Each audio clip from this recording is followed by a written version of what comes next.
Hello, everybody. Thank you for joining. Welcome to the National Engagement event, one of the many organized by the Nations Project that support the launch of EU mission A Soil Deal for Europe. The mission aims to lead the transition towards healthy soil under all types of land uses, and it does so by, among other, putting in place an effective network of 100 living labs and lighthouses to co-create the knowledge, test solutions, and demonstrate their value in real-life setting. So the EU, as you know, set aside funding for the establishment of fully operational living labs across Europe, and a new call open within which there are 2 topics to apply for funding. And this is your chance to be part of a submission of a proposal. And the Nations project exists to facilitate the 2024 submissions for an application to create soil health living labs. We have organized last year more than 42 similar events to this one. In alignment with last year's calls, 5 proposals for co-creating solution in soil health living labs were selected for funding. 1 on the carbon farming topic and 4 on a bottom-up approach where applicants could select which soil health challenges they could focus. And so Nations exists. We are here to support you for the application this year. So just before actually start, I will just say a few, let's say, housekeeping rules for this meeting. So during the registration form, you have selected, if you're interested in, share your contact details with the rest of the participants. So you can, the participants list will be shared afterwards. Then during this event, we will take a picture. So in case you want to withdraw in some way, you don't want to appear in the picture, you can write to us to info@nations.eu. And again, if you are willing to withdraw your consent to share your contact details, again, you can write to info@nations.eu. And finally, this event is recorded, is an online event. And so you will be able to review this, rewatch this event later on when it will be uploaded on the website of Nations. So what are we going to discuss today? So today we will see a little bit more in details the mission soil. We will talk about the soil monitoring law. We will dive into the soil health living labs and lighthouses, and we will specifically explain the thematic focus for 2024 dedicated to create soil health living labs. And then we will have the possibility to hear some successful experience from the soil mission call from last year, from the first wave. Then we will also explain the support that is foreseen for the funded soil health living labs by the project Soil. And then there will be also a moment for engagement. And if some of you would like to express their interest in participating in this year topics and quickly present their expertise and what you are looking for in order to create a consortium, there will be an opportunity to do so. So before start the presentation, I would like to welcome Carl Walsh, head of the Agriculture and Codex Division in the Irish Department of Agriculture, Food and the Marine, who, together with Willie Ryan, supported us in the organization for this event. I leave the floor to you. Thanks. Thanks. Thanks, Jalinda, and good afternoon, everybody. You're all very welcome to the webinar today, and thanks for taking the time out of your schedules to attend this. I want to thank the team in Nashoons and Willie for putting the agenda together. I think it looks really interesting. The overview of the legislative developments around soil, very, very relevant and timely, and also the details then on the active calls that are open, hugely important, and then also the highlighting of the successful project that Lena Madden was awarded.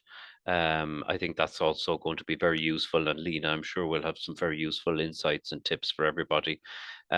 This is a Nashoons event, but of course it's targeted at the Irish Soil Mission Mirror Group that we established over a year ago, and we've met a couple of times now.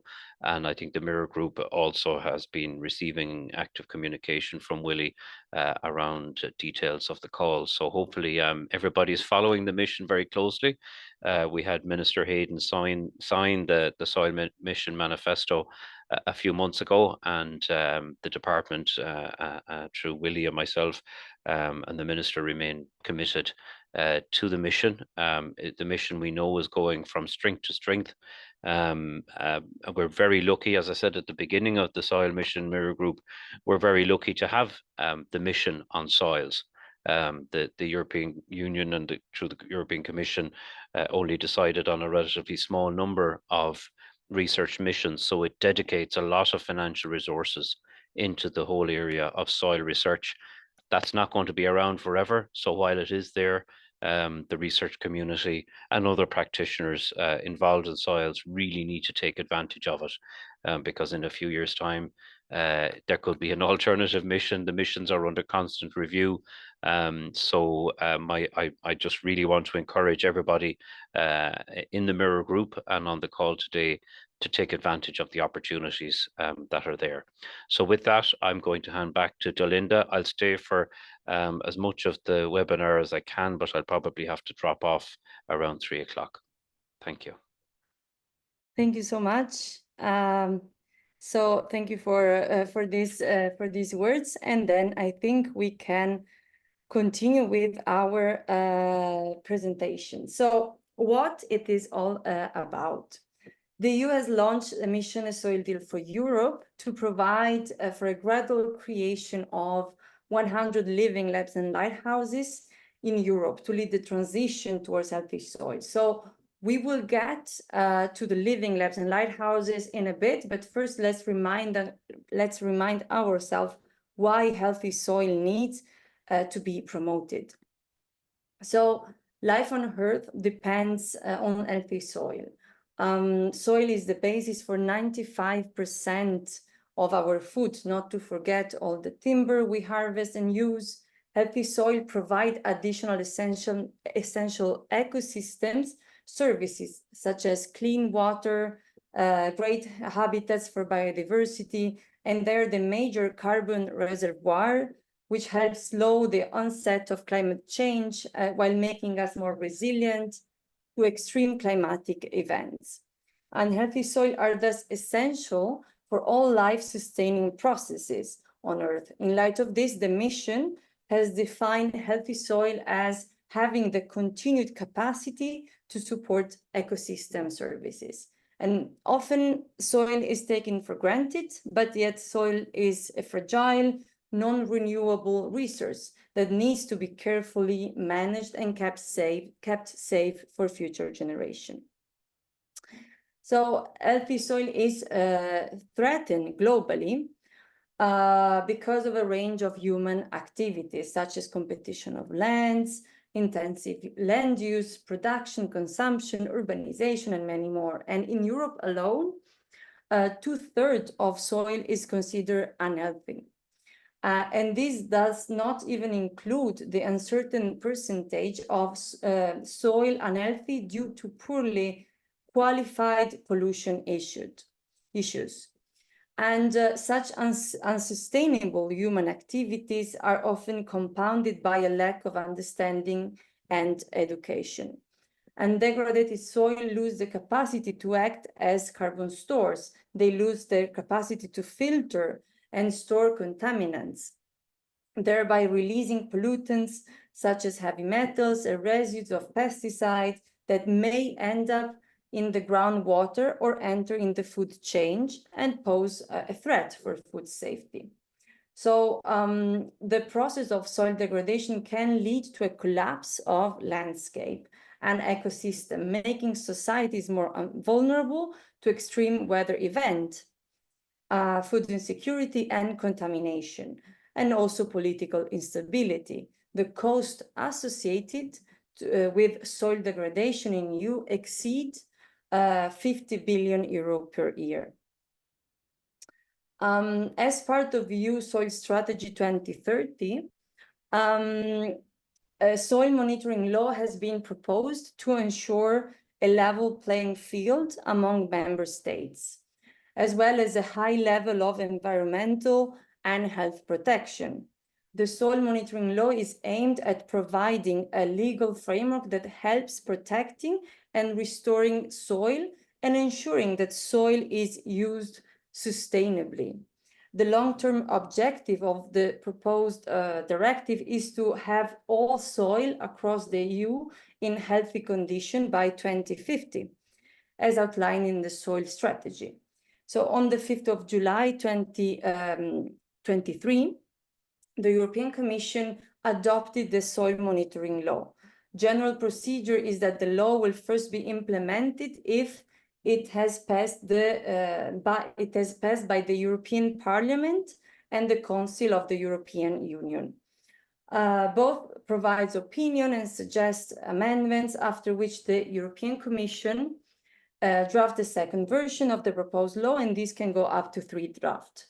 So what's now? The European Parliament adopted its position at its first reading at the 10th of April, and the Council reached the general approach on the soil monitoring law on the 17th of June. The soil monitoring law aims to address key soil threats in the EU, such as erosion, floods, and landslide, loss of organic matters, salinization, contamination, compaction, sealing, as well as loss of biodiversity. The soil monitoring law has 3 main objectives, which are in synergy with the European climate law: monitoring and assessment of healthy soil, sustainable management, and contaminated sites. So in more in detail, the objective on monitoring and assessment of soil health is to arrange for a solid and coherent monitoring framework for all soil across the EU. So member states can identify degraded soil to take targeted measures and regenerate this. The objectives of contaminated sites implies that member states are requested to identify potentially contaminated sites, investigate these sites, and address unacceptable risk for human health and the environment, thereby contributing to a toxic-free environment by 2050. And then making sustainable soil management the norm of the EU. So member states will have to define which practices should be implemented by soil manager and which should be banned because they cause soil degradation. So for the next slide, we see that 100 living labs and lighthouses that EU mission Soil for Europe aims to establish by 2030 are real-life setting places for on-ground experiment and can help identify and showcase practices that are locally successful. And the Soil Deal for Europe is 1 out of 5 missions. This one is in the recognition of the importance of soil and the pressure soil functions are under. So generally, the EU mission are new ways to bring concrete solutions to great challenges. And the soil mission particularly is created to lead the transition towards healthy soil. And it is also at the heart of EU Green Deal that which is a package of policy initiatives to overcome threats by climate change and environmental degradation. So the benefits of the European Green Deal provides, among other, fresh air, clean water, healthy soil, biodiversity, and healthy and affordable food. So as we said, the aim of the mission is to create 100 soil health living labs and lighthouses. And these living labs and lighthouses will accelerate the creation and uptake of solutions to meet specific objectives, to tackle specific soil issues. And the mission addresses all different land-based systems: agriculture, forestry, natural, industrial, and urban sites. So the mission really encourages the strong stakeholders and citizen engagement to accelerate the co-creation and uptake of solutions. Living Lab boosts open science and interactive participatory innovation. A successful mission requires co-implementation by land managers, regions, businesses, and of course, citizens, policymakers. And above all, the soil mission is cross-scale, so interdisciplinary and transdisciplinary, where a strong science, social science components fill knowledge gaps and develop solutions for soil health and for the continuous provision for ecosystem services. So the mission is built of 4 building blocks, which each address a hurdle to overcome. So we can go, we can see these building blocks in these slides. So on one side, the research and innovation program builds the knowledge base for soil health, and support practices and business model for soil health. The living labs and lighthouses accelerate the creation and uptake of solutions with co-creating, testing, demonstration, and so upscaling of solution. The soil monitoring law at EU level, at the level of the member states, is aiming to in some way reach an harmonization on soil health monitoring and reporting.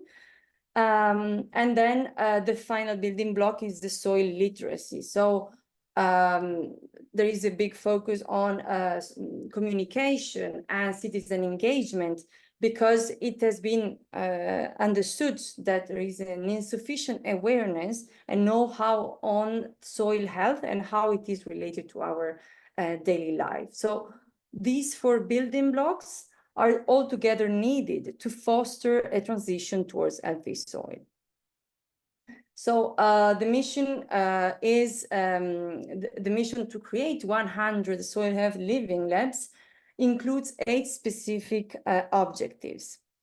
We can see the objectives here. The first one: reduce desertification, conserve and increase soil organic carbon stock, stop soil sealing and increase reuse of urban soil, reduce soil pollution and enhance restoration, prevent erosion, improve soil structure to enhance soil biodiversity, reduce the EU global footprint on soil, and improve soil literacy in society. So more in detail, reduce desertification is needed to help achieve land degradation neutrality and start restoration. The mission baseline highlights that 25% of land in southern, eastern, and eastern European countries is at risk of desertification. Conserve and increase soil organic carbon stock is a twofold objective. On one hand, this objective aims to reverse the trend of declining soil carbon losses from cultivated land to an increasing trend, and is particularly addressing soil with declining or low carbon stock. On the other hand, this objective applies to the peatland and wetland that can be a natural CO2 sink. And then the third objective, to stop soil sealing, an increase in the reuse of urban soil contributes to meet the target of no net land by 2050.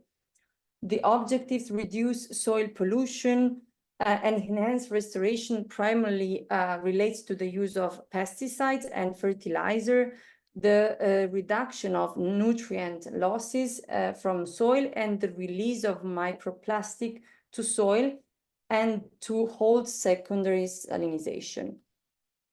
And then the last four objectives. So water erosion is a problem, particularly not solely on agricultural soil. According to the mission baseline, 70% of the area of land with unsustainable erosion rates is under agricultural land use, but the remaining 30% is used otherwise. An improved soil structure aims to enhance habitat quality for soil biota and crops. And so the 7 objectives reduce the EU global footprint on soil, aims to establish the EU global footprint in line with international standards, and to reduce the impact of EU's food, timber, and biomass on land degradation elsewhere without creating trade-off. And then finally, increasing soil literacy is to increase awareness of a societal role and value of soil among EU citizens, considering different type of stakeholders. And so this aim that all practitioners and stakeholders have access to appropriate information and training to improve skills, support the adoption of sustainable land management practice. And so the Living Labs, and finally, this image that is retrieved from the mission implementation plan, you can see that the Living Lab benefits from and contribute to all operational objectives in the mission. And Living Labs are really the core element in the center of the mission to accelerate the creation and uptake of solutions for healthy soil. And so in this way, Living Labs complement to the research and innovation program with knowledge innovation, research question from the practitioner in real life settings, responding to soil needs, to local needs. And also Living Labs are the platform for testing and adapt scientific knowledge and methods to real life settings. And so Living Labs use healthy soil to monitor framework, use healthy soil to Living Labs and lighthouses use a soil health monitoring framework to assess the impact of innovation and of their practices on healthy soil. And so they contribute to the testing and the validation of monitoring techniques and approaches. And then finally, the Living Labs and lighthouses are ideal places for citizen engagement and for activities and practices to improve awareness of knowledge and knowledge on soil. So now that we have an overview of the mission, let's now focus on the Soil Health Living Labs and the lighthouses.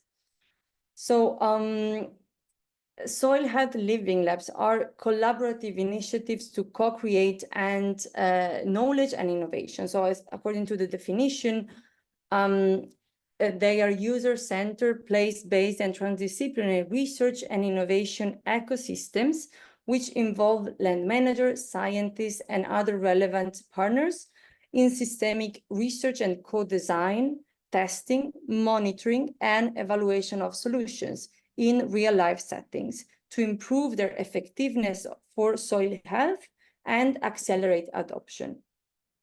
The lighthouses, soil health lighthouses, are individual sites of exemplary performance. So they are defined as places for demonstration of solutions, training, and communication that are exemplary in their performance in terms of soil health improvement. The mission implementation plan defines a set of criteria for the selection and the setup of living labs in the context of the soil mission. So the criteria are classified in 4 main areas. The aims, with the aims refers to innovation, co-creation, contribution to societal challenges, improving soil health and related ecosystem services. The activities, the required activities include co-creation, co-development, experimentation, research on impact and of the innovation practices, of course, knowledge exchange, networking, but also demonstration. And here we are thinking particularly to the lighthouses. Then the living lab should include several types of stakeholders, considering the public-private-people partnership, real users, so of course the stakeholders more engaged and connected to the soil management, and demonstration. So here we are thinking about stakeholders from the policy arena, wider public, and also other relevant networks. And then the context. So the context refers to the idea of multiple disciplines, methods, dimensions, place-based approach, and real-life context. And also there is the need of a robust scientific setup for ecosystem assessment. In parallel, the lighthouses focus on exemplary performance and potential inspiration within soil health and related ecosystem services. So more and more, let's say, partners are facing barriers that should be addressed, but as for example, when in the context, thinking about the soil context, there might be different barriers that stakeholders can face, as different languages, lack of trust between stakeholders, complex challenge that maybe one individual stakeholders cannot address alone, or lack of motivation, and many more.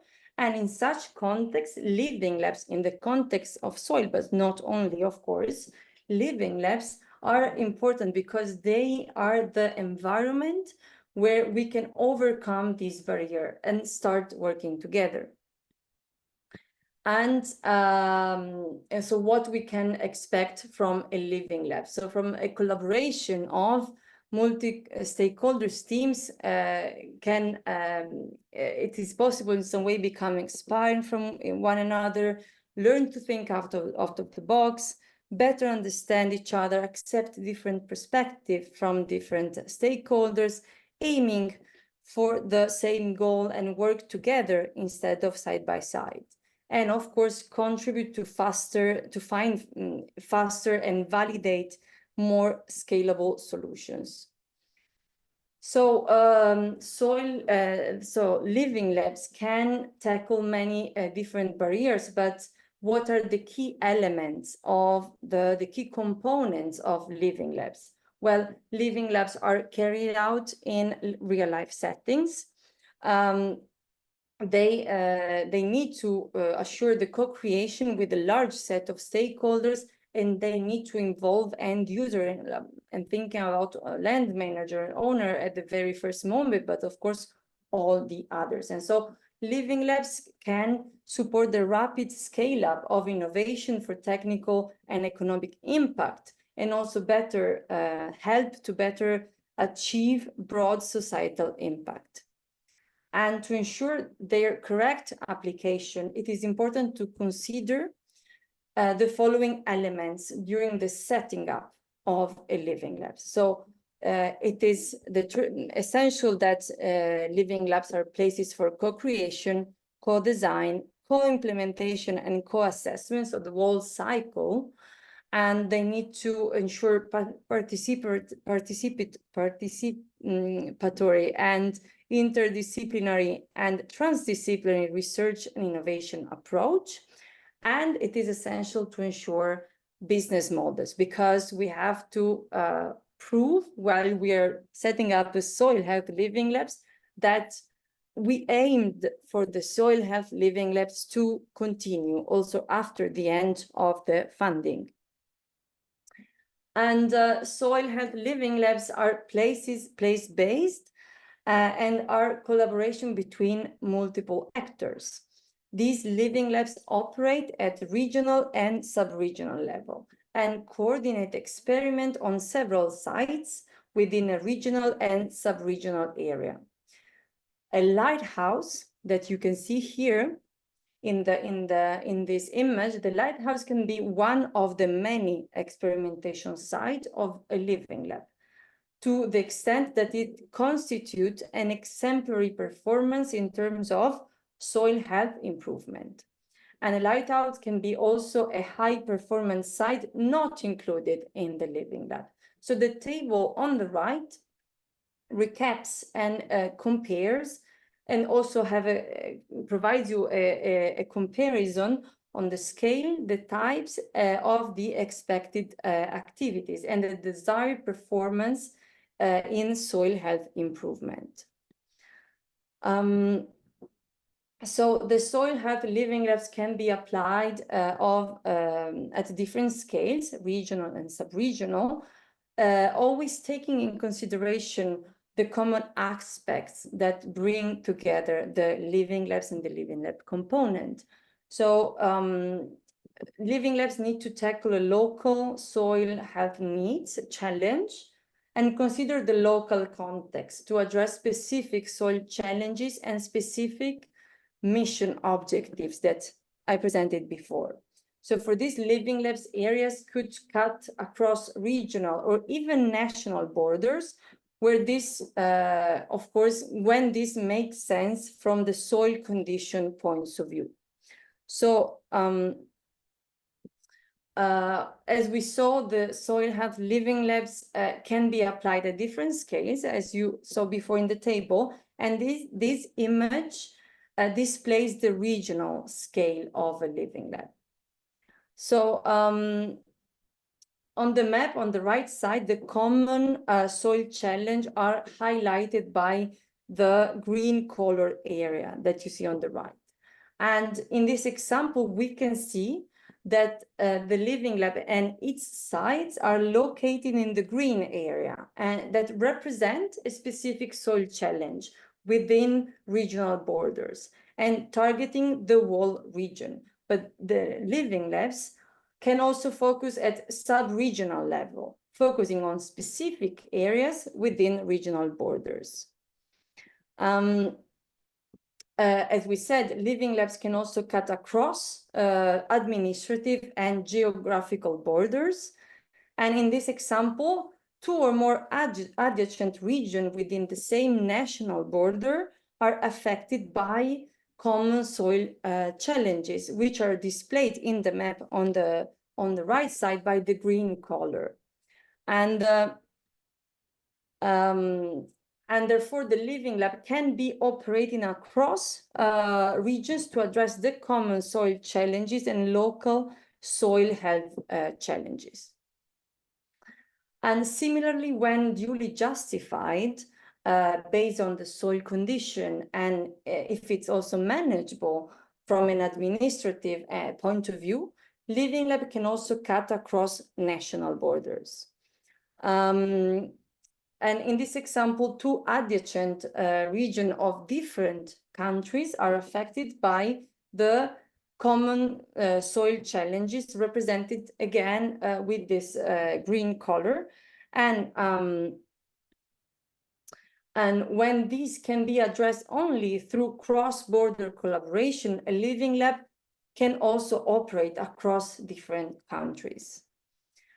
So within the living labs topic on soil health, each proposal is expected to have one project consortium, including 4 to 5 living labs within their respective partners, multiple sites, and the lighthouses if they have already identified them.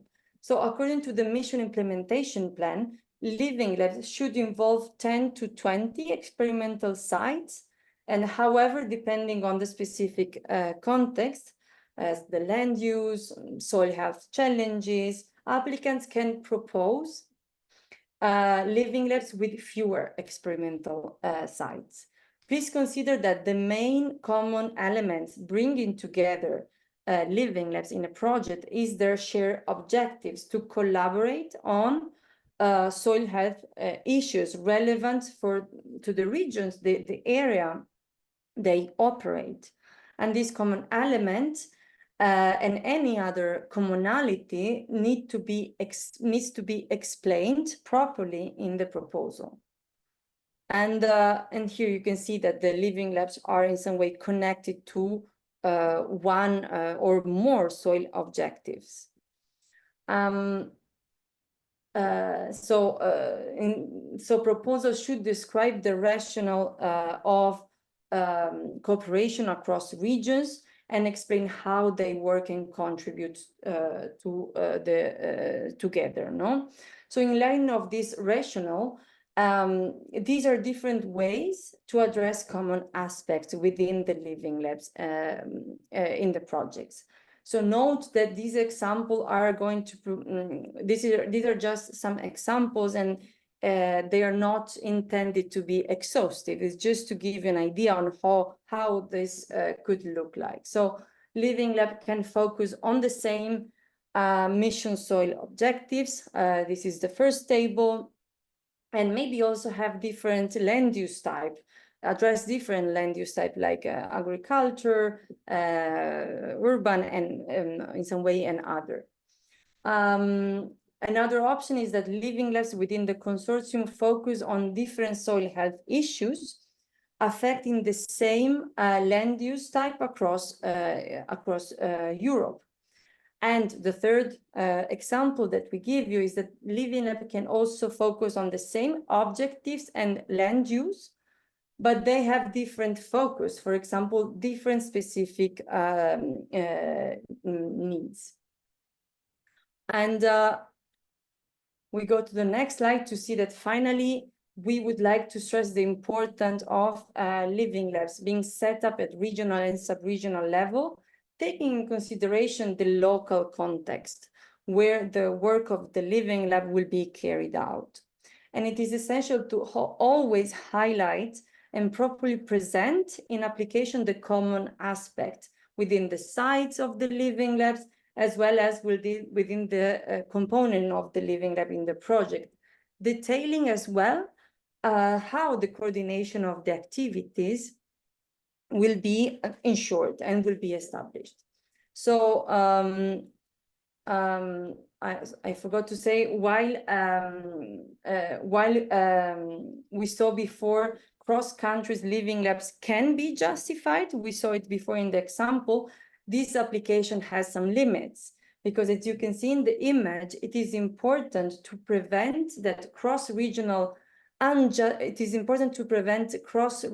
unjustified scope. So in the case of a remote site, it is important to explain the management and how the sites will be involved in the co-creation activities. Following the soil mission, nations consider four main types of soil health living labs: the agricultural living labs, forestry, urban, and industrial. And nations also provide several fact sheets on the EU mission living labs and lighthouses that can help you better understand on one side the topic and the funding opportunity available, but also the characteristic of the different living labs and the different land use type they address. And an essential characteristic of the living lab methodology is the user-centric approach. This approach requires the involvement of all relevant sectors and users. And in line with the nature of the living labs, proposals must implement the multi-actor approach. And the list of actors, of course, will vary depending on the features specific to each living lab, and can involve different type of actors, researcher, land managers, landowner, public administration, representative of civil society. But care should be taken to consider the capabilities and the roles of the different partners involved, depending on the areas of the expertise. The quadruple helix that you see in these slides is an extension of the typical public-private partnership, and is the model to map the usual stakeholders in the living labs. And so the specific actors involved in the living labs will change depending on the focus and the content, the context and the objectives of the living labs. And so you can see here in this model, we consider then the academia, that could be researcher, university, and many more. Public sectors can be government, regional development agency, public policymakers, and many more. Industry can consist in businesses of all sizes of business, and citizens and civil societies. Of course, in this case, also end users and consumers. As mentioned earlier, actors in the living labs can vary depending on the focus, objectives, and context. So this is why the following slide, I will not read them all, but can display different stakeholders depending on the land use type. So if we are thinking about the industry stakeholders, agricultural living labs could consider to include from farmers, landowners, cooperatives, and urban living labs will consider to include urban planners and many more. And so here you will have a list of potential stakeholders that could inspire you. And from the government and public sector, the main stakeholders are in general authorities at local, regional, and national level, as well as land manager, and also in this case, and landowners. And in terms of academia, the main stakeholders are researchers, university research institutes. As you can see, we have provided here some examples of the academia stakeholders depending on the land use type. And then citizens, civil society, and users. Here, the main stakeholders are very often NGOs or different type of organization, citizens group in many cases, and also local, regional, or national movement. We will see in a few minutes also some examples of the of one of the funded living lab that will share her experience with us. But before that, I wanted to share with you that many initiatives are already working on the field of soil in Europe, adopting co-creation methods in real life environment for improving soil health. And the soil mission support from Horizon 2020 project started already to map several soil initiatives regardless their level of readiness towards the mission soil criteria for soil health living labs. And so this map that you can see here is now continued and be expanded through the Prep Soil project. And we invite you to take a look at the map, and maybe if you want to register as a living labs or lighthouse initiatives. And the map can be accessed to the Prep Soil website that you will receive in a link in a few moments. So coming to the important and very essential part of the presentation, In 2024, the mission soil call included two topics to fund a Living Labs project. Here, in particular, in Nations, we provide general information on these two topics and reflect information given by the European Union as good as possible. But I would like to highlight that those of you who will continue and build a project proposal, note that the sole official source of reference shall remain the 2023-2025 Mission Work Programme, officially published by the European Commission on the 17th of April this year. So Nations will specifically support the two topics related to creating soil health living labs. The number one, co-creating solution for soil health in living labs, and the number two, living labs in urban areas for healthy soil. The deadline for the submission of application within this work program is 8th of October 2024 at 5 p.m. Brussels time.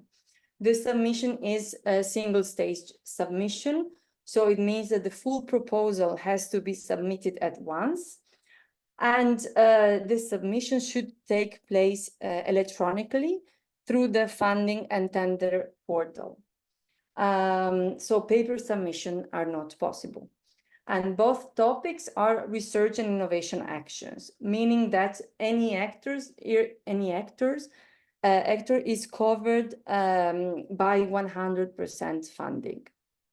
And finally, we'd like to highlight that each application should include 4 to 5 living labs that addresses the same or several land use type, at least in at least 3 different member states or associated countries. The topic 0101 is to set up soil health living labs to work together on one or more soil health challenges and contribute to one or more mission soil objectives. The indicative budget for this topic is 36 million euro, and it is expected that 3 projects will be funded this year. Initiatives focusing on living labs exclusively focus on urban areas are excluded from the topic 0101 as a dedicated topic is open on the same call, and this is the 0102. The focus of the living labs under this topic should always remain on urban soil. By doing so, the following objectives are particularly supported. The number 3, no net sealing and increase of reuse of urban soil. The number 4, reduce soil pollution and enhance restoration. Number 5, prevent erosion. And the number 8, improve soil literacy and society. And the indicative budget for the 0102 topic is 12 million euro.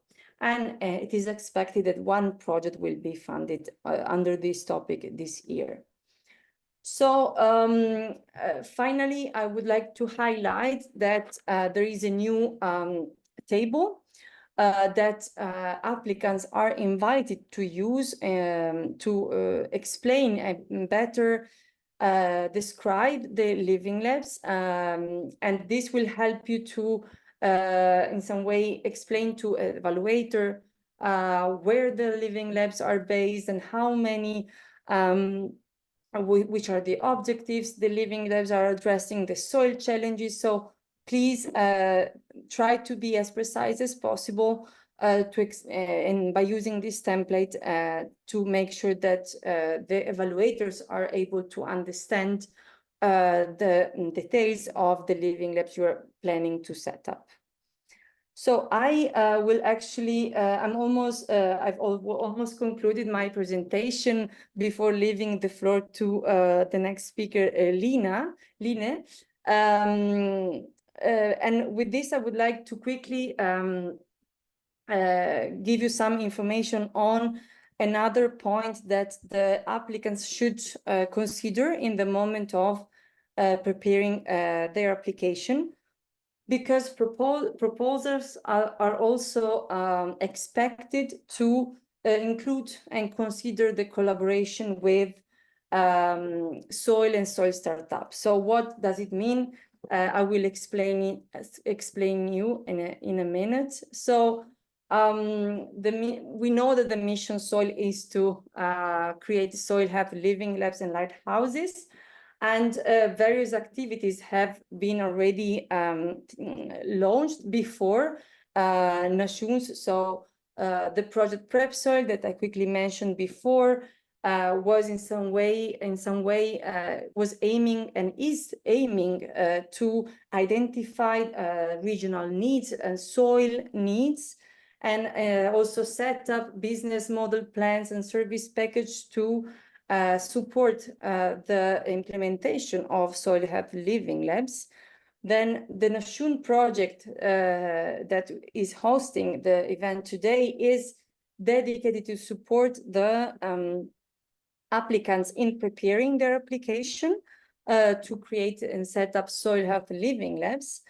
And then there is the soil project. So once the living labs, the soil health living labs will be funded, they will be able to get a support structure to grow and to implement their activities. And so the Soil Framework Partnership Agreement that is coordinated by ANO aims to create an overarching support for the funded soil health living labs and lighthouses. And so this is the main aim in some way of the framework partnership to set up and run an effective, agile, transdisciplinary, diffuse, and open, fair one-stop shop structure to coordinate, support, enlarge, and promote the network of the funded 100 soil health living labs and lighthouses funded under the soil mission. And so to do so, the soil framework partnership will ensure to ensure a user-centered approach and co-creation with the soil health living labs, ensure a normalized approach so that there is in some way a collaboration among all the stakeholders involved, and ensure a quality results of the living labs impact, and will try to ensure the replicability of the solutions that will be produced by the living labs, and will try to make sure that the living labs will be sustainable and will continue also after the end of the funding. And to do so, many different services will be offered to the soil health living labs as a one-stop shop structure, a dedicated hub and platform to collaborate, engagement event, knowledge exchange, and also we will offer the possibility to monitor and assess the overall implementation of the living labs, and make sure to support them in their setting up of the living labs, and of course promotion, dissemination, and networking. And just a clarification on what soil and what is not. Well, soil doesn't review or evaluate the soil health living labs, but we monitor the progress of the living labs. So in some way, we try to make sure that the maturity of the living labs will continue towards the mission objectives. And soil don't review or evaluate the project consortium, but we offer training and to all partners and specifically to the Soil Health Living Labs. We, of course, don't force Living Labs to participate in the soil activities, but of course, we encourage the collaboration. And we don't represent the commission or the mission, but soil plays in some way a pivotal role and in some way a bridge between the also as a reference point for the Soil Health Living Labs. And then soil is not in charge of coordinating all the projects or funded under the mission, but we try to align also with the other project funded under the mission. And so the main target of soil is the funded Soil Health Living Labs as a first target, but of course, soil is also targeting, of course, the mission secretary, so have a strong connection with the board and the mission secretary, the commission, and also the other mission project, and also the wider soil community. And so what you should consider, when you will apply, if you are going to apply for the 2024 topics, you can consider that soil will offer different type of activities, from the training and support, capacity building for Soil Health Living Labs, mentoring program, help desk, specific point of contacts to interact with the Soil Health Living Labs, monitoring and guidelines to assess the results, to assess in some way, not the result, the setting up of the living labs, and we will provide recommendation on how to make sure to create a sustainable living labs. We will offer exchange opportunities, events online or in-person working groups, and also opportunity for giving visibility to the Soil Health Living Labs, and opportunity for matchmaking. And so soil will offer all of these activities, but in the moment you will prepare your application, you need to consider that you might need to dedicate some time and to participate in the activities of soil. And so there will be possibility to participate in training and share your qualitative and quantitative indicators, provide feedbacks on how to improve the events or the training, and of course the availability to share your news and picture and video on the different platform that soil will offer. And of course all of this will be reflecting in some time to dedicate to participate in this activity, so attending to the event, provide information, fulfill the survey, and also some budget that can be in a person month, but also some budget to travel and attend the events offered by soil. And here you can have an overview on some of the activities that are already planned by soil that you could consider while you are preparing your application, from thematic group training, that maybe it's online, but you want to ensure that the living labs will participate in the training, annual event, self-assessment service, and you will have these lists. You will be able to reflect on this. And you will have you will find also the website of soil, where you can have more information on the next activities. So now I will stop my presentation.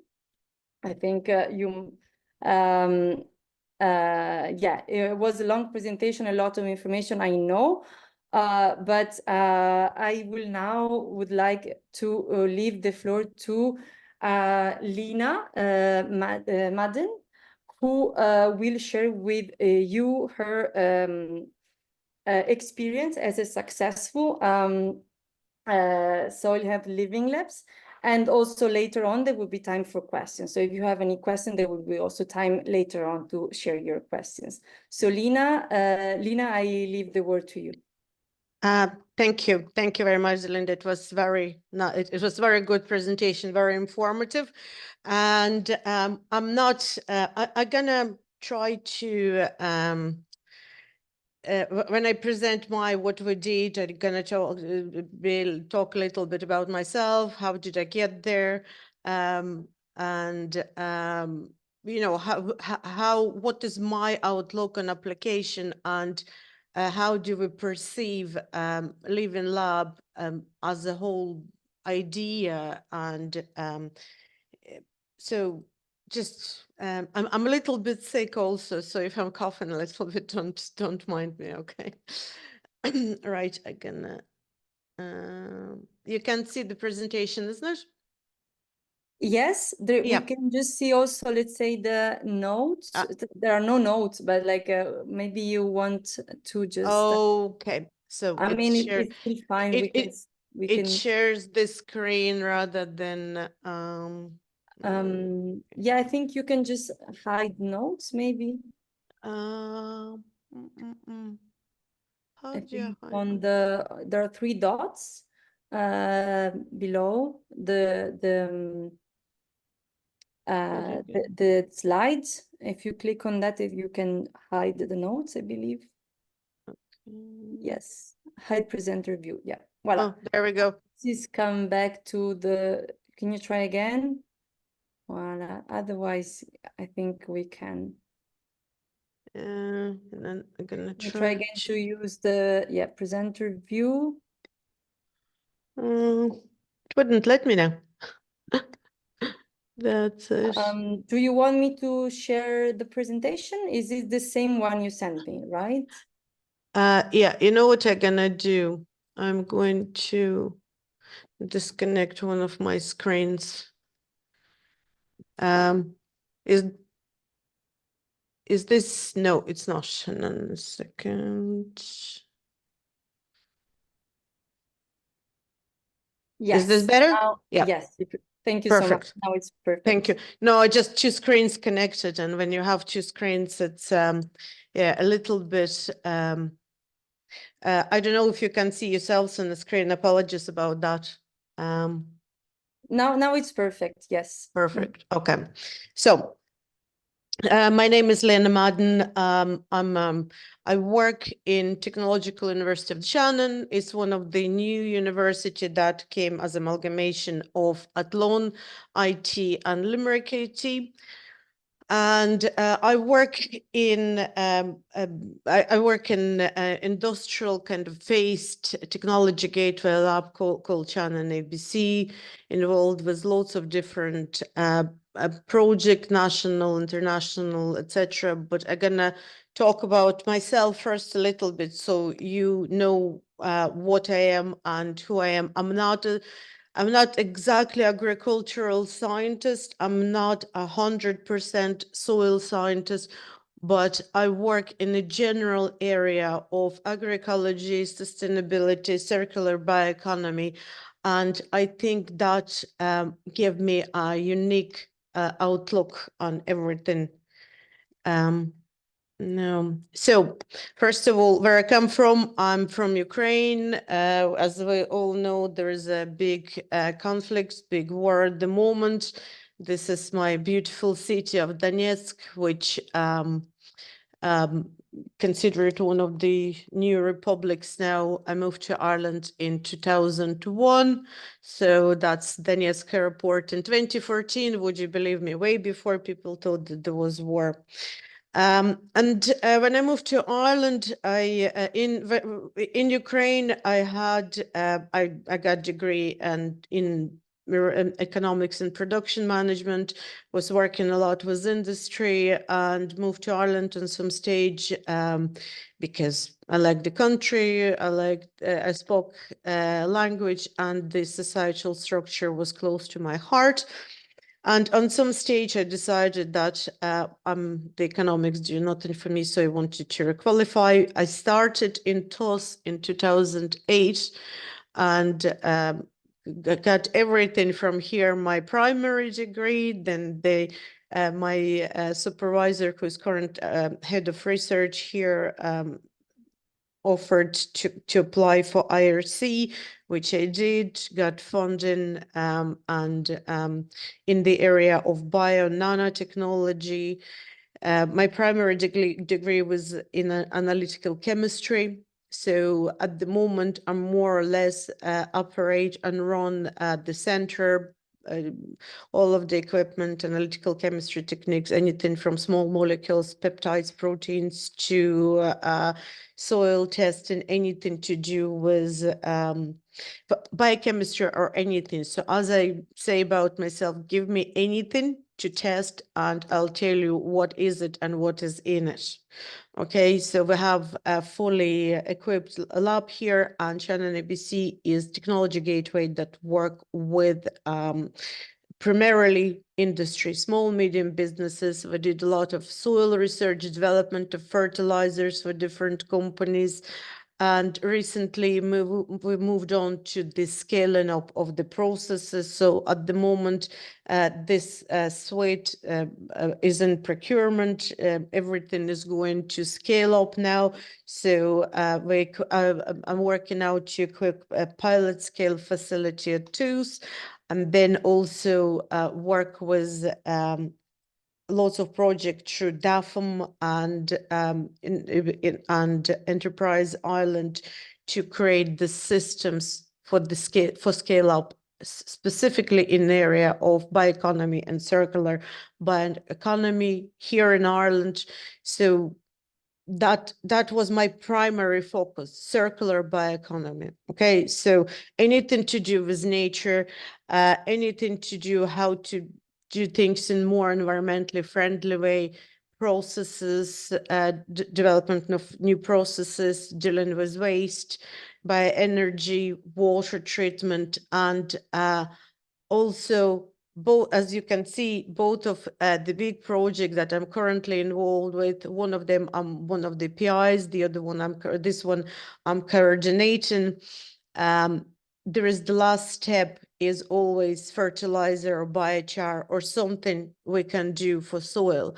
And that brought me further to where I'm going for how do we test that? Okay, so on some stage a while ago, my work with soil started with a Hemp for Soil project at Loop Head Together, with Loop Head Together. It's a small initiative of local citizens and farmers here in Clare in Ireland, in the Loop Head Peninsula. And as all environmental initiatives started in the country, they organized together and they applied for this European partnership with DAFM, was department. And with them, I kind of, on this stage, I was looking into hemp, into cannabinoids. That was about 5 years ago. It was really, you know, very beginning of this topic, and everybody were into it, and everything was about CBD oil and how do we grow it and what do we do with it. But then very quickly we realized that hemp is not only cannabinoids, there's so much to it. And in the principle of circular bioeconomy, of course, hemp seed full of protein, full of very valuable oil. And the other thing is a biochar, which is a very good additive to fertilizer to increase soil productivity, fertility, structure, etc. There's so much research have been done in this area. So that's how this project come together. And I started working with this community. I started listening to the farmers. Then what we did together, we basically applied what we thought would be best as a fertilizer directly at 10 farms in Loop Head, and the results were amazing. Okay, and ever since I started looking on how will I go further and help these farmers, help this society to take their idea and their research further. So when I apply for the project in the circular bioeconomy, I always try to say, okay, we have fertilizer, where we test it. So I always get involved, my partners from Loophead together and farmers in this area in the project. And then last summer, as I said, I'm not an agricultural scientist. I'm not a soil scientist. I look at the whole picture of circular bioeconomy, that nothing is being lost. And through my work, I communicate obviously with a lot of groups and lots of different people. And I was invited by our Dutch Dutch lead of the our successful project into EU Mission Soil to try to write a proposal. Okay, so that's how I see the Mission Soil. What is great about it? I think so. This slide explains it. It's not one project for years and that's it. Okay, so what is very important about Mission Soil and what farmers liked about that, what soil people who manage soil liked about that, that there is a continuation. Okay, so one of the biggest complaints I heard from lighthouses and living labs, and one of the worries were, you scientists come to us, would you work together for 4 years and then that's it, there is a stop. Okay, so what we're gonna do with that? What is great about Mission Soil, that there is a continuation. So there was a setup phase, then now we're gonna start working on delivering of these living labs, and then we're gonna go further into expansion and further collaborative work, which is I think is also absolutely amazing. I'm not talking, I'm not reading of this, I'm just having slides in the background as the something that I want to discuss. So I'm not reading of the slides. Whatever I'm saying might not exactly be by the slide. So lighthouses and living labs, everybody were always confused about them, what they are. Or we're living lab already. We're lighthouse already. But from what I see from European perspective, what they want to develop, a living lab, is kind of a regional area which has existing problem, and people would be working on them, on this problem together.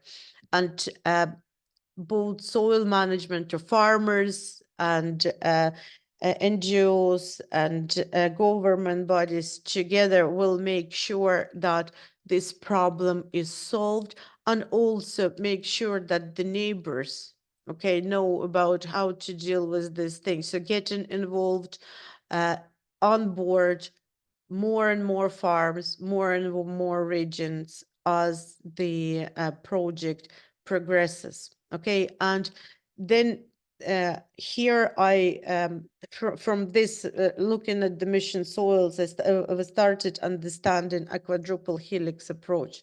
So at the beginning, when we go into these projects, we think, yeah, it's all about soil. It is. It's at the core of it. It's for soil improvement. But to get there, what are we gonna do? Okay, so farmers kind of when you start working with the farmers and the communities and the grassroots, you start understanding that there is a little bit of disconnect. And if I came to if I came to the best, most progressive farm in Ireland, and I say, look, this is my idea, let's do it together, they would say to me, oh, it's all well and good, but we don't care, or we know better, or whichever else, who are you, we don't know you. And that's where the whole quadruple helix of societies coming true. I find that when you work with the grassroots organized by farmers themselves, organization like Loophead or the other Lighthouse or Living Lab, it's a farm community group called Jordan Farm in our project in Ireland specifically, or the grassroots movement of Talambe. They trust them because they organized each other into these NGOs, and they know what they're talking about, and they know what they, how they're talking about and to whom.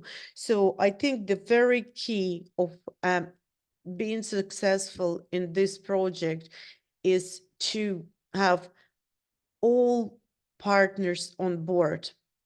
Okay, so it's a quadruple helix and everybody are equal, and we scientists, we cannot get farmers to do certain things without getting involved with the grassroots organizations that represents them. So yes, 4 or 5 living labs per 4 or 5 living labs per project.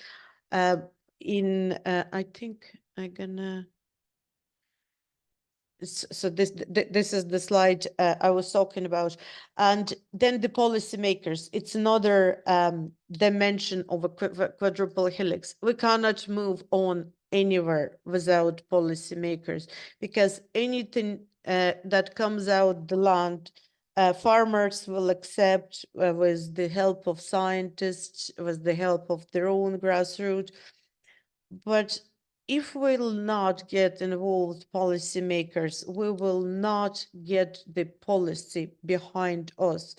For instance, for years and years, we're fighting now for with our farmers for how can we get devillainized hemp as a plant. Okay, not for cannabinoids, not for any sort of other purposes, but for its greatness for, as environmental carbon sequestering plant, and so many benefits that it brings to all biodiversity, income of the farmers, not cannabinoids, again, seeds for oil and protein, absorbing carbon from the air, anything and everything. This plan is great, but policy is not there.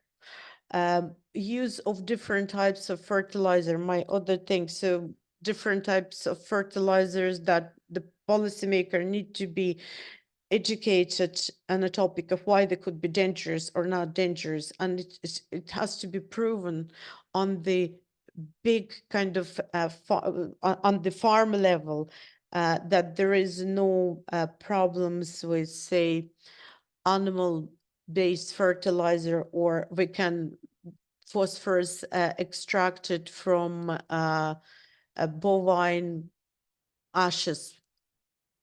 So something like that, that they're not gonna be anything dangerous, no viruses, no other side effects to this time of fertilizer. So that's these two just examples of why we need to work with policymakers as well. And then everything has to be obviously circular. That's working with my work in the circular bioeconomy area, working with farmers, working with fertilizer producing companies, county councils, and NGOs, made me solidify my opinion that everything needs to be done together, and it needs to be done openly, and it needs to benefit everyone. So if we come to farmer and say that please work with us, we have to provide him not only benefit of soil betterment, but that soil is going to improve, but we need to provide FCCPs that basically you taking your time and you giving us money for working your farmland, we're going to compensate you for it. We're going to make sure that all fertilizers or plants or seeds that go in there are paid for, and that you're compensated for your land being used. And and now I'm going to talk a little bit about the project itself. Okay, so Soil Crates is our project soil mission that was approved last January. It is to start at the end of September because summer is obviously holiday season, and many partners would not be available to have a coherent start. It's led by a governing body. It's led by province of Friesland in Netherlands. Okay, so that is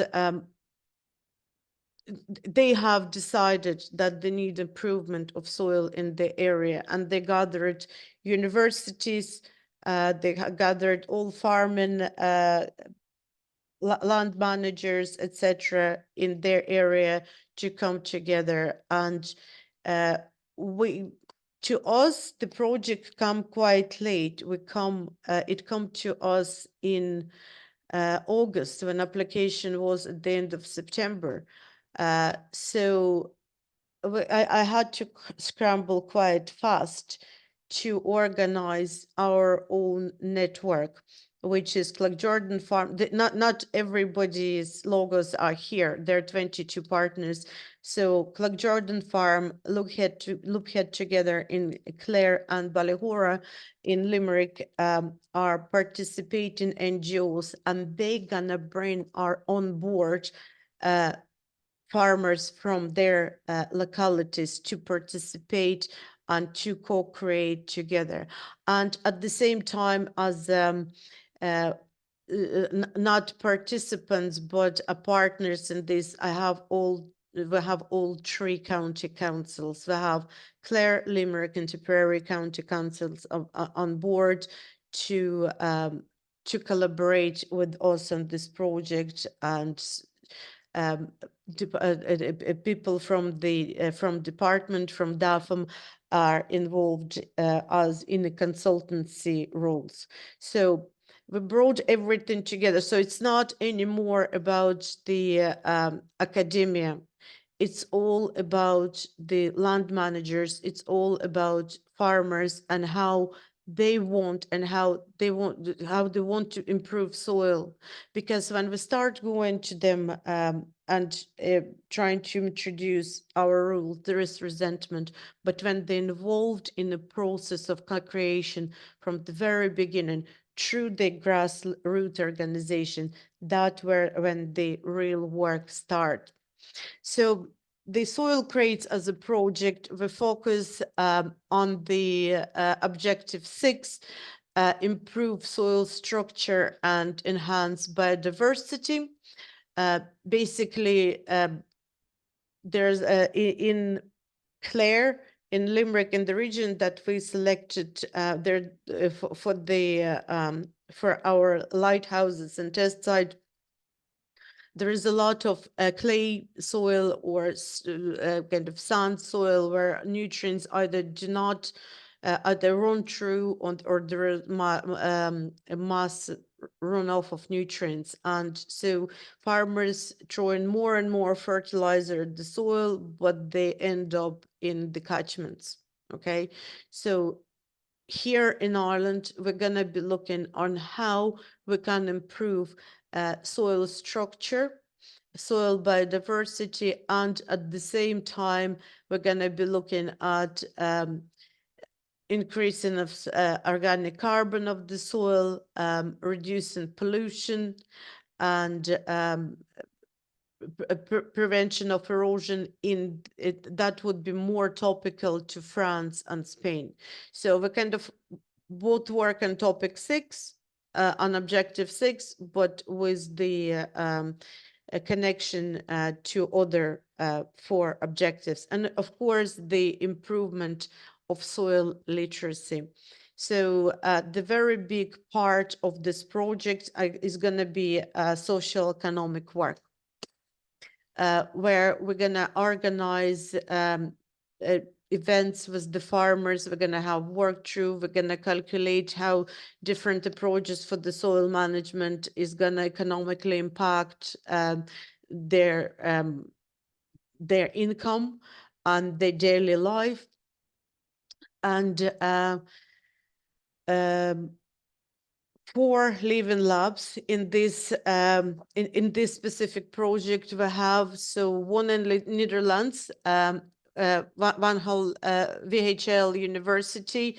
It's led by VHL University. They started the project, so they have much more of the individual farmers and the living labs than other countries, because they kind of self-organized and started looking for projects. That was put to us as one of the reasons of success. We already had our lighthouses and indicative test sites on board when we went into application. They weren't necessarily partners on the project, but we knew that we knew our living lab participants already, and also NGOs, farming NGOs that work directly with the farmers. In Ireland, Technological University of the Shannon leads it. Yes, we don't have as much, say, expertise in Teagasc, and Jonestown is working with soil, but we have a lot of expertise working with rural communities. We're a rural university. We're based between 4 different regions, and we work with farmers and we work with the industry in these regions. So it was very easy to for us to very quickly assemble and get involvement from NGOs, from lighthouses, etc. And the problems that we're gonna look at, it's different types of soil structure problem. There would be loamy or sandy soil in Loophead or in some region of Limerick, and also reduction of use of fertilizer, monitor the runoff and nutrients into underground water and into catchments. And then we're gonna the Technological University of Shannon, specifically at Loneside, is leading digital monitoring platform for our specific living lab. Then the next partner is France. That's very interesting again, because Hessam University, they're not known for their agricultural activities. They are more specializing again on the social economic work. Okay, and even the farm, even the living lab is located to different area of France to where the university is located itself. So as I said, a lot of the living of this mission soil application is about getting farming societies together and getting them to trust university, trust the policymakers, and work together. And no-brainer from Spain, University of Granada is the largest area where largest crop production of food production area in Europe. So in Granada specifically, they grow a lot of fruit and veg that ends up on our table. So I worked with University of Granada on many different occasions in different soil projects, and they're always at the forefront of the soil improvement. But again, because there's so much industrial work in Granada, their soil has started to suffer greatly, and hence they are involved. So as you can see, the project is located throughout the whole Europe, North Europe, our tropical, subtropical climate, and the south in France and in Spain with totally different challenges. And this is the pillars, main pillars that the project focuses. So first of all, we want to design a structure of living lab that will live way past the project. So this living lab, when organized, we design it to be self-sustained. Okay, so the organizations involved gonna be looking into funding, gonna be looking into dissemination activities to help their the conventional neighbors to get involved into the better soil management monitoring techniques. We're gonna provide a social economic assessment. So if the farmers decide to do something with the soil, it obviously has to be economically so they should have a profit out of any activities, because at the end of the day, that's the business. Cooperation of communication. So that's the other thing. So at the moment, we have lots of different regions trying to develop their own regional county councils, etc. They develop their own regions, but we need to connect them together and get them work on a national level and connect with the farmers from different countries. So that is a very important part of it. And then the soil itself. Okay, so we consulted with the county councils on what is the biggest challenge that what is their biggest challenge in terms of soil management. What is the department in Chagas telling them they have to be focused mostly on? And we're going to be working with with each of the county councils and taking advice on board from the central government, and also advising on the development of the project.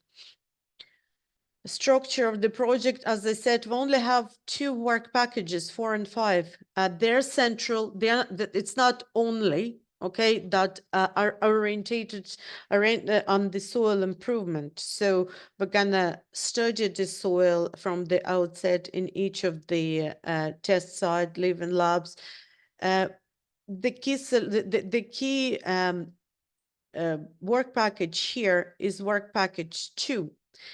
So the way we approach a co-creation is not that we're gonna give knowledge to farming communities. No, in this instance, we want to learn from them, and we want to tell them what we know and if it's feasible. So the practical approach to it is gonna be we will design a catalog in the first few months of the project of the soil improvement techniques for the specific problems, and we're gonna and at the same time we already gonna have our lighthouses and test site. Then we present these techniques to them, and we're gonna ask them to assess if they tried that, what did they think about? So they're going to select what they want to do, which of the techniques of soil improvement they want to try on their sites. And we don't want the farmers or the societies feel for a second that they've been made to do something.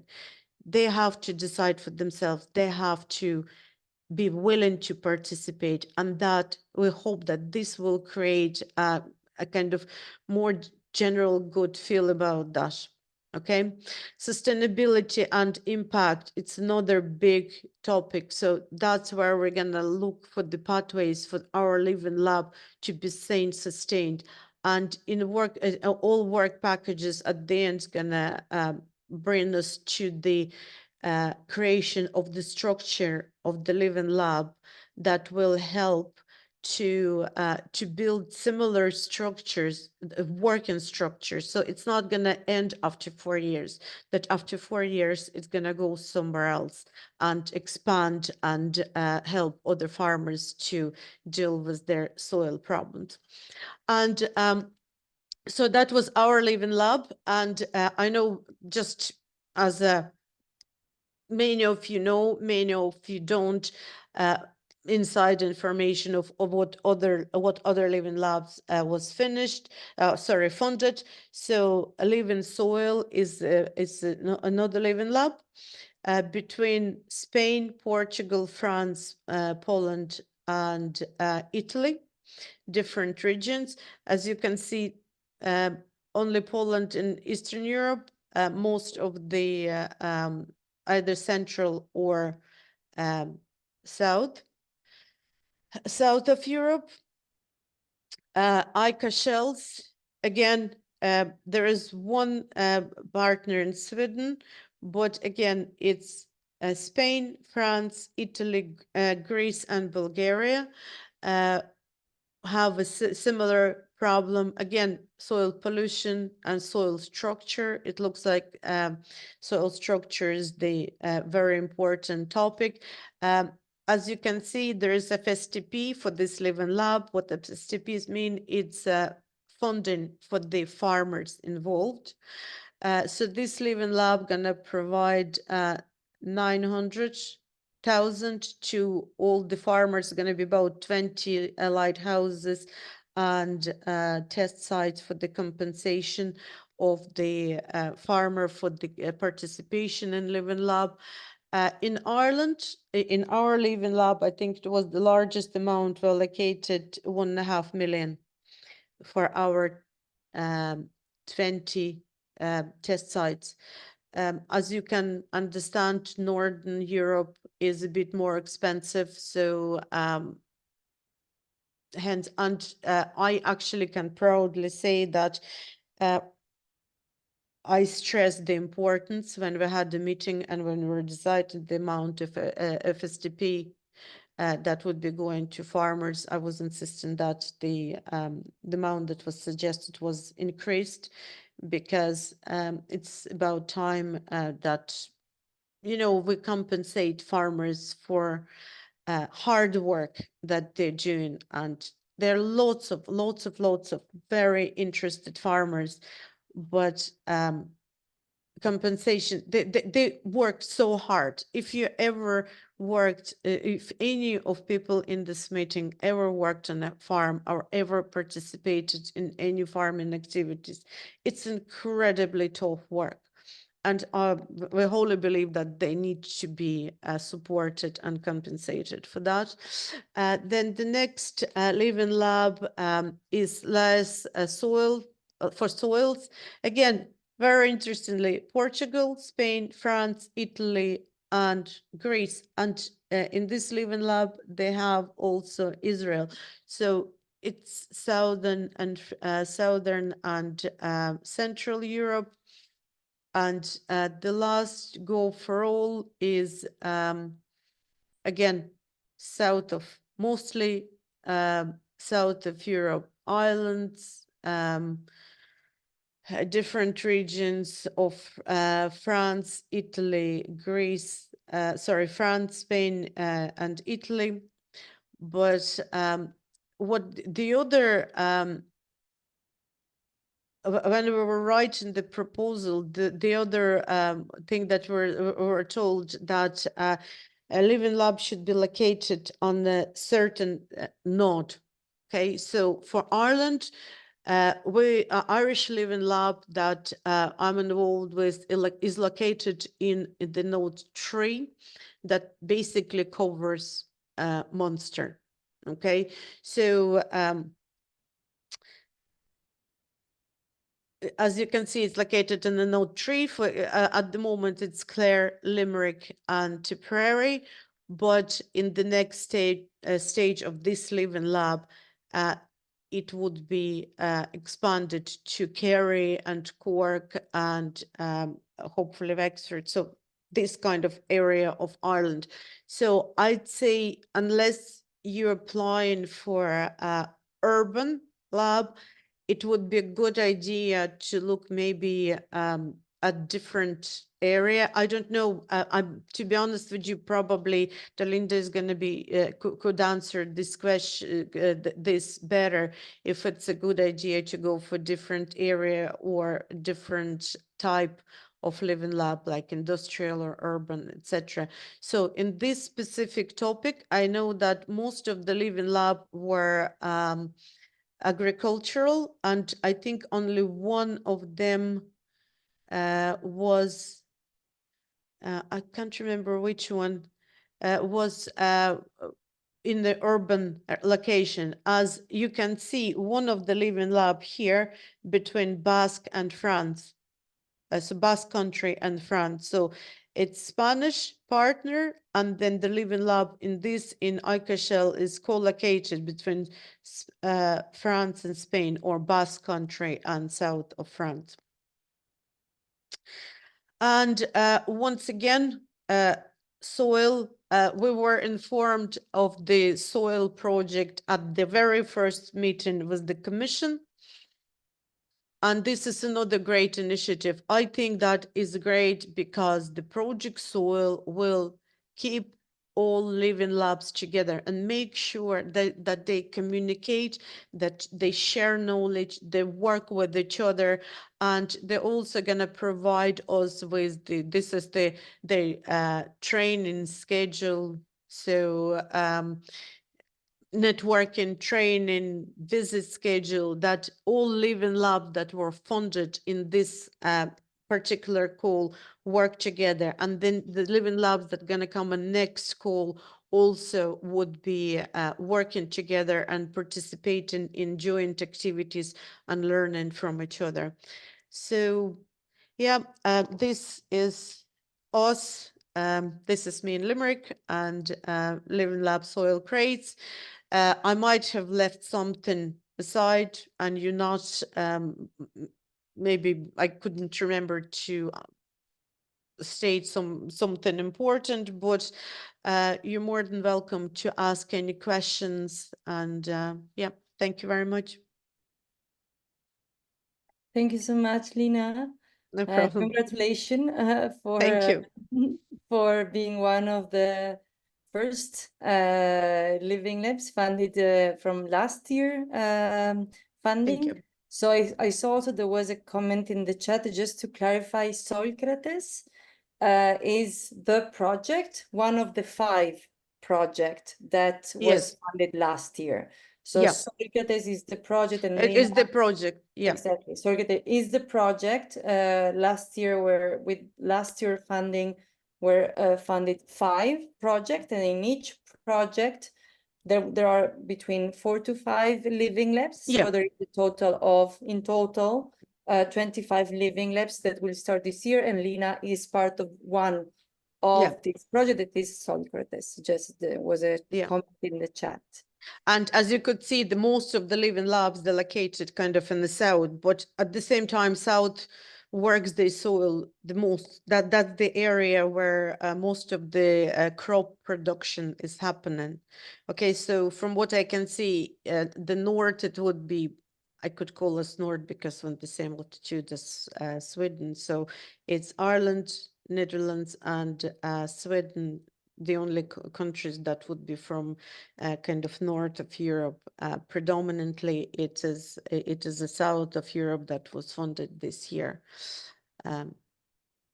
Yeah, and also there is another comment. So as you have seen, so this project were funded, let's say, this year from last year call, but they were funded this year. So they are just starting their activity. So some of them are still in the process of signing the grant agreement. So no, you cannot find it in Cordit because they are starting their activities. So you will find it soon. Yeah, that's why you probably they don't have a website yet, I believe. it No, would no, be we possible? only Yeah, started exactly. September. We're only getting kind of our logo done, and Yeah. it just like a preliminary work before we even started. So Exactly. I know that we started at the end of September. There are a couple of Living Lab that started in June.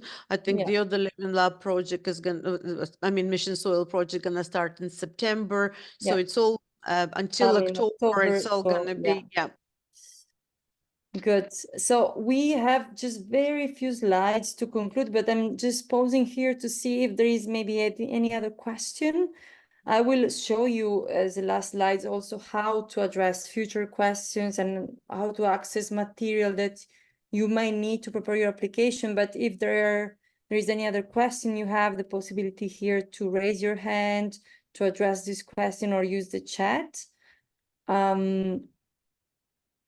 Let's see. And also, I would also take the chance to invite, if some of you is thinking to prepare their application, to use 1 or 2 minutes to quickly introduce himself or herself, to say, you know, what's the expertise they have and what are they looking for. They're looking for a single partner, a consortium to join.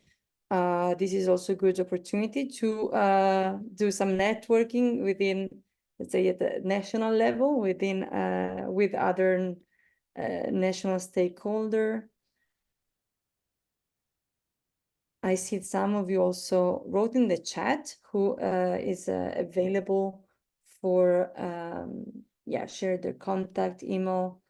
So if some of you wants to open the microphone, it's a good opportunity.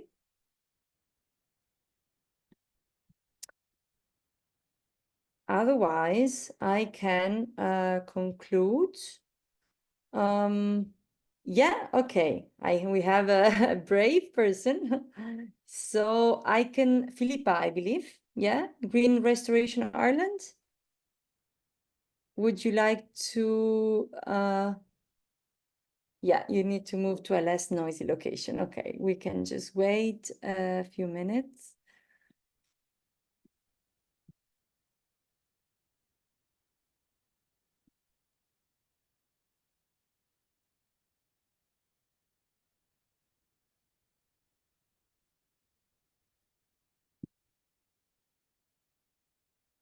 Apologies.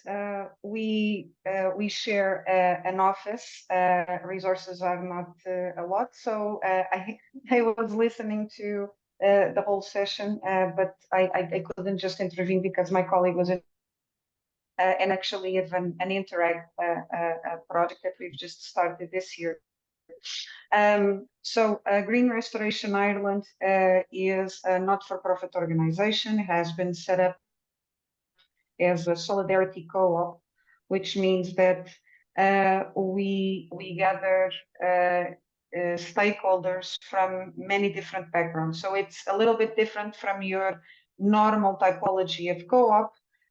So we include researchers such as soil scientists, ecologists. We include farmers. We include people who are local business owners. And we strive to work on the regeneration of sites in Ireland. Due to our biggest project so far been the Farm Carbon EIP, that was our initial big project. Our focus has been the regeneration of Irish peatlands. And that's I guess like the area that we've been also trying to develop since Farm Carbon. We are looking to participate in other projects that want to develop more living labs, and we would like everybody today to know that we are already running a number of experiments on with polyculture crops, different polyculture crops. We are running experiments on carbon monitoring in different locations of our farms. also connected with this Interact project that I was just mentioning. And yes, we are looking for collaboration nationally and internationally. So we very much appreciated the presentation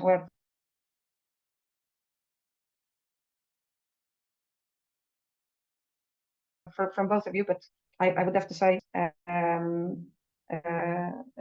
being such a good advocate of farmers' needs, and we would like to thank you, Lina, for coming and saying yes, like farmers would very much like to participate more in innovation projects, but if they are coming in expected to do the work for free, while universities, research institutes, and SMEs are being paid fortunes, that doesn't make any sense, and this needs to change. This vision on the work of farmers participating in these projects needs to change.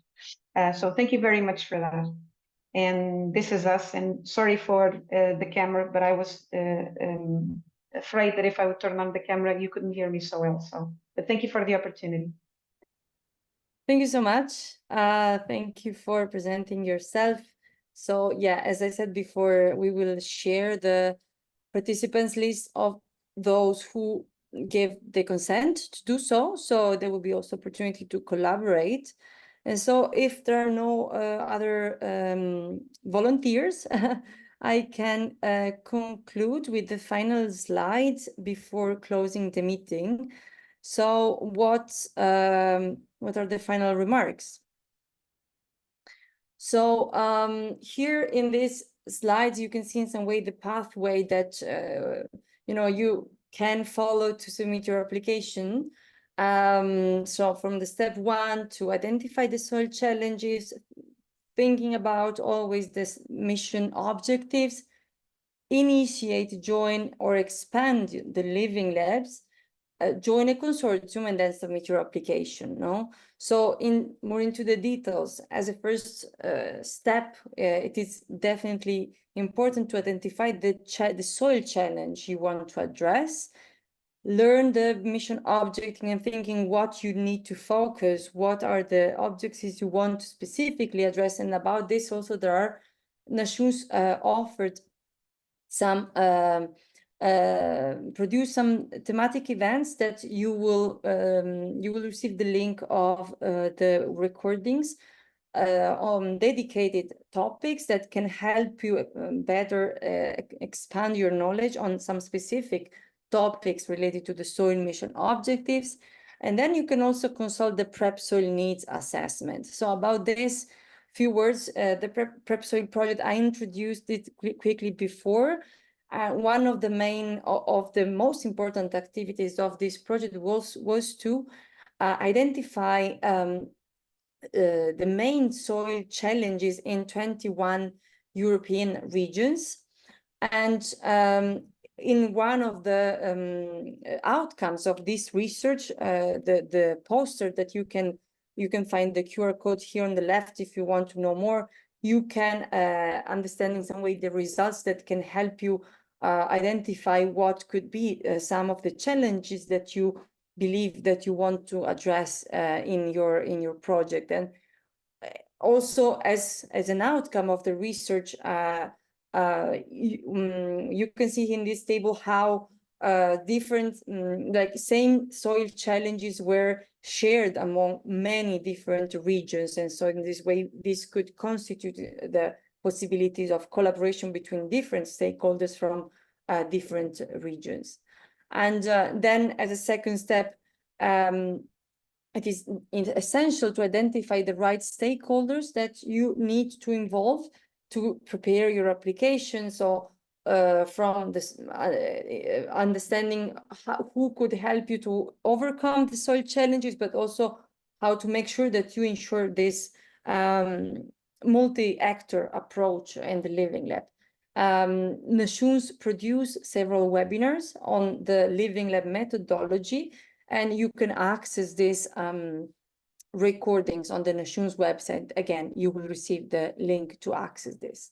And then, of course, focus on the criteria decided by the Commission to set up living labs, and we invite you, of course, to get in contact with the national mentor.